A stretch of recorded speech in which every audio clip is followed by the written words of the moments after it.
Welcome to my YouTube channel cartoon धमाका हुतेश। दीवार पर टंगी सास। पंजाबी में कहावत है, सास चंगी होवे या ते दीवार ते टंगी होवे। संगीता की शादी भी एक ऐसे ही घर में होती है जहां उसकी सास दीवार पर टंगी होती है। ससुर और पति शादी के पहले दिन उसे सास के फोटो के सामने ले जाते हैं, जहां ससुर जी कहते हैं, बेटा संगीता, ये तुम्हारी सास थी, बहुत नेक और भली, लेकिन थोड़ी गुस्सैल थी। गुस्सा आने पर सब तहस नहस कर देती थी, पर अब ये इस दुनिया में नहीं है। हाँ संगीता, माँ होती तो तुम इनकी कोई बात टाल नहीं सकती थी, वरना तो माँ घर में भूचाल ले आती।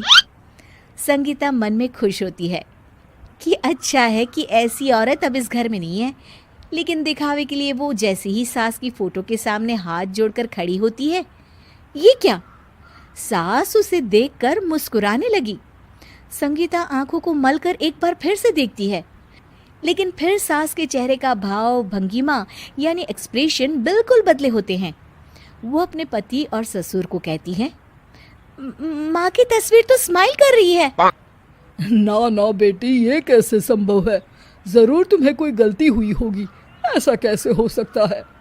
लगता है तुम शादी की सारी फॉर्मेलिटी करते करते थक गई हो, तुम्हें आराम की जरूरत है संगीता। खैर, सारे संगीता की बात को इग्नोर कर कमरे में चले जाते हैं।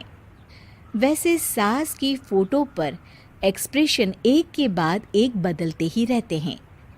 सुबह होती है, पति और ससुर को काम पर भेजकर संगीता कमरे की सफाई करने में लग जाती है कि तभी उसे आवाज आती है, टेबल ठीक से साफ करो।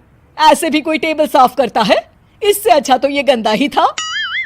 किसी औरत की आवाज सुन संगीता दंग रह जाती है और सोचने लगती है कि आवाज कहाँ से आई। आवाज को नजरअंदाज कर वो फिर से अपना काम करना शुरू करती है, लेकिन इस बार तो आवाज बिल्कुल उसके कान के पास से आती है।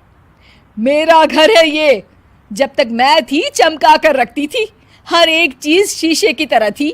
तुम्हें तो ना सफाई आती है ना कुछ पता है। क्यों तुम्हें मेरे घर की जिम्मेदारी दे दी गई है?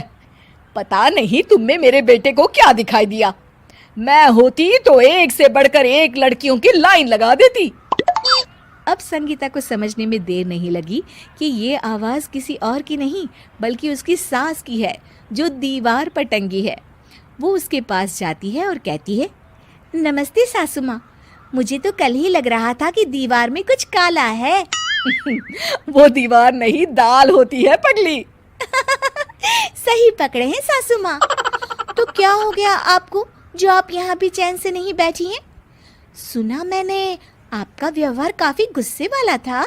चुप रह तू, ज्यादा बकर बकर ना कर।